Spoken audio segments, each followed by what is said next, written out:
Guys, প্রথমে তোমরা এই ভিডিওটা দেখে নাও, তারপরে এই ভিডিওটার ফানি কমেন্ট গুলো পড়বো।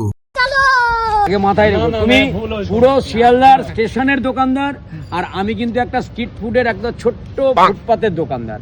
সকাল 6টায় আমি মনে করি এই কথাটাই 200 পরোটা বিক্রি করে আজকে তুমি এই জায়গায় সকাল 5টায় আমাকে ফোন এসছে যে দাদা কোথায়, আমার লাস্টে আমার মানে প্লেন মুড করে দিতে হয়েছে। और शुरू करते हैं बिना किसी बकचोदी के। আম্বানি এবং আদানি দুই পরোটা শিল্পপতির বৈঠক। বলেন কি? অমিতাভ আর মিঠুনের মধ্যে কথা হচ্ছে। এরোপ্লেন মুড ना ना ना ना প্লেন মুড, দুই মহানায়কের মিলন। ভারতের ভবিষ্যতের রাষ্ট্রপতি ও প্রধানমন্ত্রী একান্তে আলাপ করছে। कौन है ये लोग, कहाँ से आते हैं? अगर तुम लोग नए हो तो सब्सक्राइब करो, वो जो लाल वाला बटन है उसके साथ स्कैम करो या फिर महफिल जमाओ, मुझे नहीं पता, बस क्लिक हो जाना चाहिए।